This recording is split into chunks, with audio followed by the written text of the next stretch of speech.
Hey, what is up, guys? Nick here, And this is Oscar. and we're gonna talk about what our thoughts were for the episode of The Flash, for episode 3, Yeah. I believe. Yeah, episode 3, The Thing You Can't Outrun.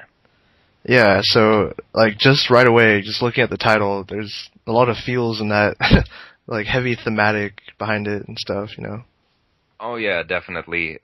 The theme of this episode is basically the things you can't outrun, like heartache and pain and that stuff. Yeah, and, every episode of the show, there's so much, heavy drama, involved between Barry and, Joe and his father, too. Yeah, I know.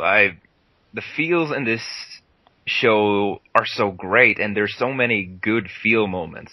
It doesn't feel tacked on or everything or anything. It feels very natural. Yeah, and the actors do a great job of, actually portraying that, too. Oh, definitely. So, for this episode, we had a new villain, I think, the Mist. Yeah. He hasn't been in the comics before, right? He's just created for the show?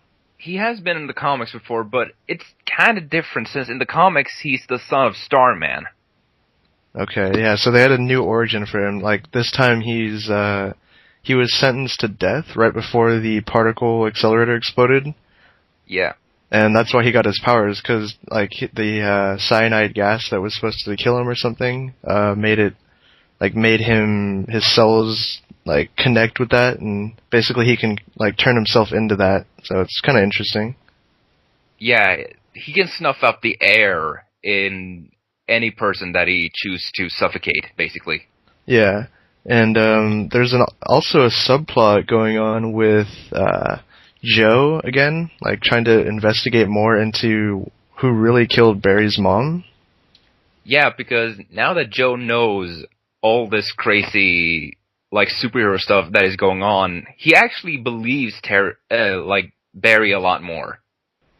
Yeah, and there was also, a side plot, I guess, with Iris and Eddie that was kind of funny, at the very end it paid off, they're trying to hide from, Joe that, they're a couple, and then he's like, I know.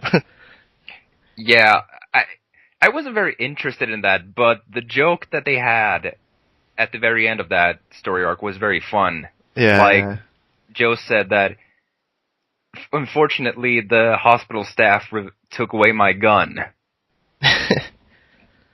And we also got to see more flashbacks into what really happened the night of the particle accelerator, from within Star Labs, too.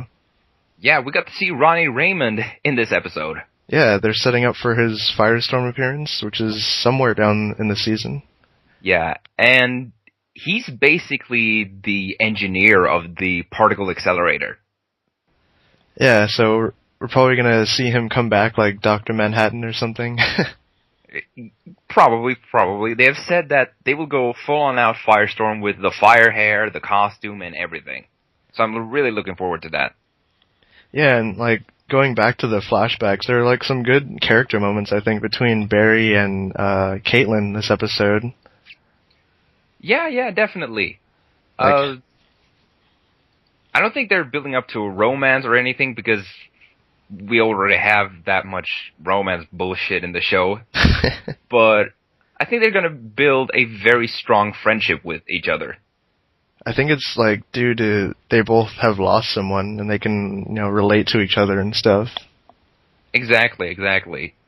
But I guess, Caitlin won't have that much longer because Firestorm's gonna come back, so.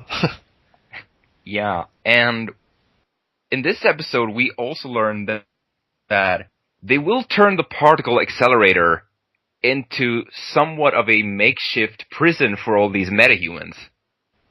Yeah, so obviously we knew that they couldn't hold them in just some standard prison, and pretty much up until now he's been killing off all his villains essentially, so.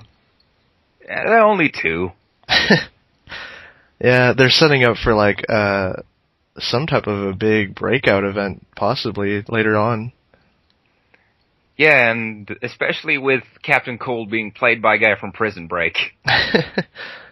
And we might see Gorilla Grodd too, because they set that up, so that'd be interesting.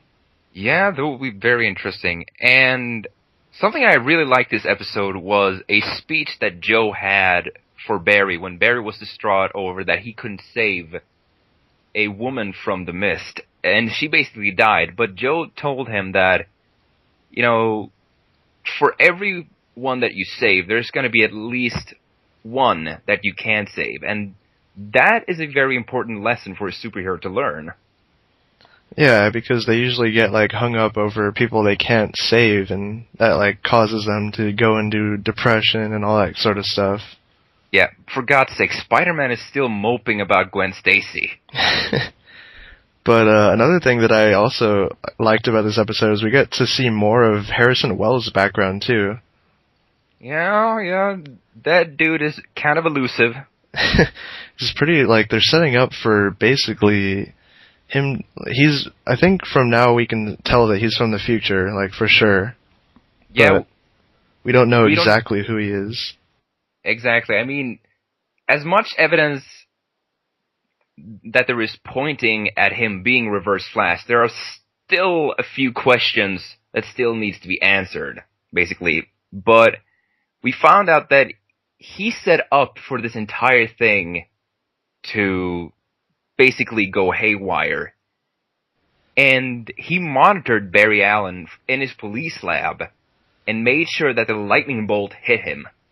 Yeah, that was kind of weird. So, he could be Barry from the future, but, sort of, I don't know, more evil or something. Yeah. If he's not Professor Zoom, I'm calling it right now. He's Abracadabra. But, yeah, overall, what would you rate this episode, compared to the first couple?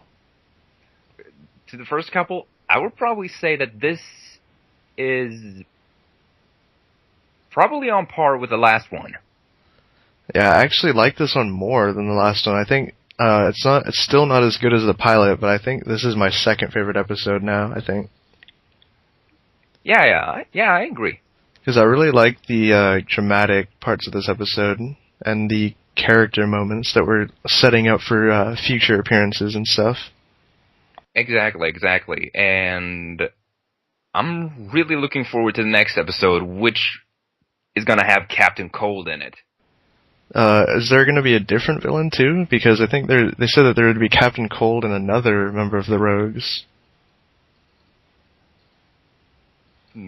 Well, we have seen set pictures of Captain Cold and Heatwave together, but I don't know.